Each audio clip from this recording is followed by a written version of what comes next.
Salut la Bulls Nation. Alors oui, je sais, ça fait longtemps que j'ai pas fait de vidéo. J'ai manqué de temps au final. Je pensais que j'aurais plus de temps que ça, mais bon, bah, des fois c'est comme ça, des imprévus. Mais bon, là maintenant on va pouvoir enchaîner un petit peu. Alors, ça y est, enfin, grand ouf de soulagement. Cette saison est terminée.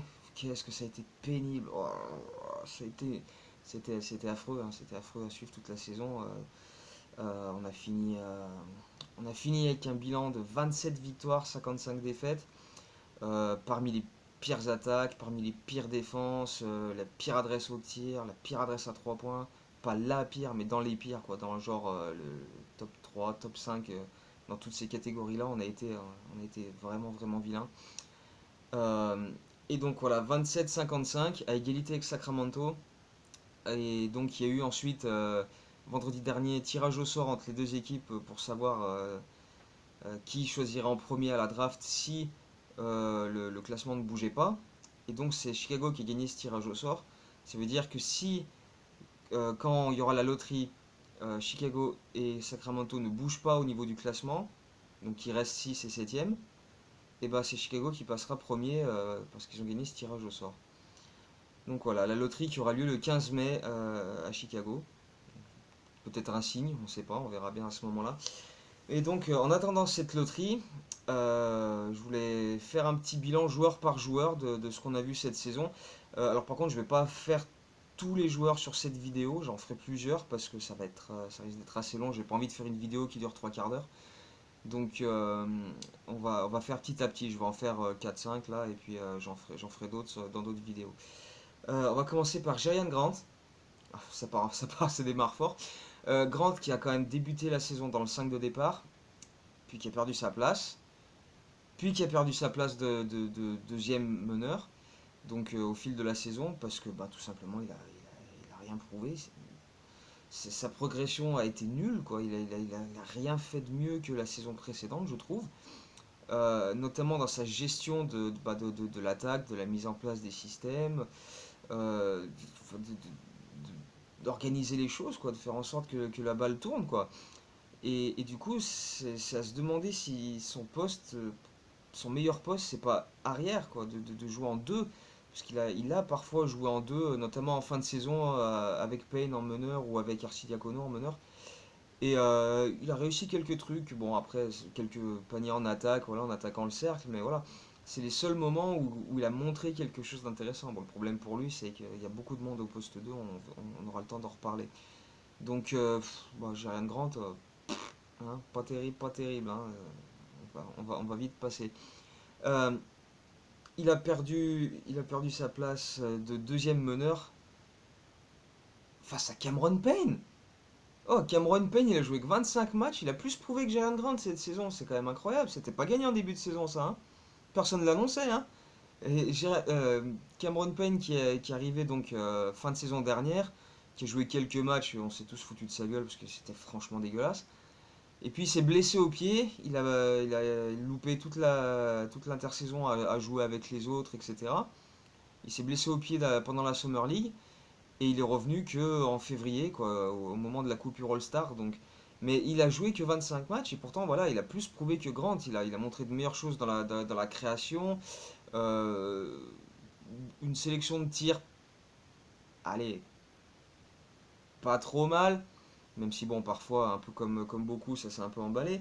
Mais dans l'ensemble, il a même montré des choses vraiment intéressantes. Et d'ailleurs, John Paxson l'a dit dans une interview il y a quoi, il y a quelques jours, lui, il se voyait partir l'an prochain avec Chris Dunn en titulaire et Cameron Payne en meneur remplaçant. Donc il l'a carrément adoubé meneur remplaçant. Et franchement, en début de saison, c'était vraiment pas gagné. Donc chapeau à Cameron Payne, il a montré de bonnes choses, il mérite cette place de meneur backup pour l'instant. Bon, après, ça peut bouger, hein, il suffit qu'il y ait des trades, etc. Il sera peut-être plus là, mais bon. Euh, En tout cas, il a montré de bonnes choses, donc bravo à lui, hein, faut toujours le signaler quand ça se passe comme ça. Euh, le titulaire, bon, forcément, ça va être Chris Dunn. Chris Dunn c'est un joueur qui est vraiment, qui a beaucoup de défauts, mais on se dit que s'il arrive à gommer ces petits défauts-là, il peut vraiment devenir vraiment intéressant. Il est excellent défenseur, Et justement, un de ses défauts, c'est qu'il est peut-être parfois trop à fond dès le début de match. Tu vois, il essaye de couper les lignes de passe, tu vois, il est présent sur le meneur adverse. Et souvent, il fait des fautes rapides en début de match. Il prend deux fautes en 4 minutes. Et du coup, après, il doit aller sur le banc. Et c'est un peu ça l'a limité aussi dans son temps de jeu cette saison. Des fautes rapides et largement évitables, quoi. Euh, Après, au niveau de la gestion du tempo du match, de tout ce qui est poser des systèmes, ça il l'a fait très bien. Et il y a un élément important que Paxson, pareil, disait dans cette même interview l'autre jour, c'est que Chris Dunn, quand il est arrivé l'an dernier de Minnesota, qu'ils l'ont tradé, il est arrivé à Chicago en perte totale de confiance, il était pas bien dans ses pompes, et ça a été un gros boulot du staff pour le remettre d'aplomb à ce niveau-là, pour qu'il retrouve confiance en lui, qu'il retrouve confiance en son jeu, et ça s'est vu, quoi, dès qu'il a pu jouer, et quand il a pu enchaîner les matchs, il a montré de très bonnes choses. Je dis quand il a pu enchaîner des matchs, parce qu'il a eu pas mal de blessures aussi. Il s'est disloqué un doigt pendant la pré-saison. Il y a eu sa chute monumentale contre Golden State où il s'est explosé les dents, il y a eu la commotion cérébrale, il a manqué 3 semaines, un mois. En fin de saison, il avait un orteil douloureux, donc il n'a pas pu enchaîner non plus. Donc, mais sur ce qu'on a vu, il a montré de bonnes choses et voilà, il va partir titulaire l'an prochain et on attend qu'il s'améliore. Et sur ce point-là, encore une fois, je vais citer John Paxson, mais je suis d'accord avec lui pour une fois. Euh, il a dit que voilà, la principale chose que Don doit travailler cet été, c'est sa finition au cercle. Parce qu'il arrive à attaquer le cercle, il a les capacités athlétiques et la force pour aller tu vois, dépasser son vis-à-vis, attaquer le cercle. Mais sa finition est pas terrible, quoi. Il a loupé un nombre de lay-up incroyable. Tu vois que quand il shoot des lancers francs, tu vois que son geste n'est pas génial. Donc voilà, voilà, niveau de son shoot, de son adresse. Et voilà, toute cette finition, ça lui ferait passer un palier supplémentaire parce on a, on a l'impression qu'il a beaucoup de bonnes cartes en main, mais qu'il ne sait pas vraiment les utiliser, quoi. Donc, mais voilà, c'est une des progressions qui sera à suivre l'an prochain et qui sera évidemment très intéressante.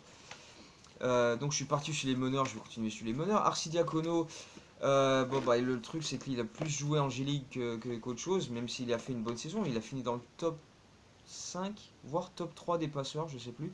Mais en tout cas, il a fait de bonnes choses avec eux.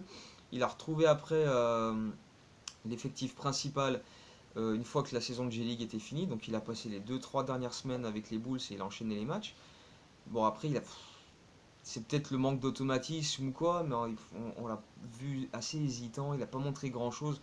Quelques bonnes passes, mais bon, tu vois qu'il a un déficit évident de, de, de, de muscles et de physique quand il s'agit de défendre, quoi. C'est clair qu'à ce niveau-là, il est très très limité. Voilà, il a mis quelques shoots dans le corner quand il est libre, mais enfin, globalement, il n'a pas montré grand-chose d'extraordinaire qui justifie qu'on le fasse revenir l'an prochain. Peut-être un deuxième contrat comme cette saison, un two-way contract, et ça fera peut-être l'affaire, mais après, à lui de voir si ça lui convient ou s'il veut chercher un contrat un vrai contrat entre guillemets dans une autre franchise. Un qui va demander un vrai contrat entre guillemets, c'est Antonio Blakeney qui lui a pour le coup en G-League il a explosé tous les records.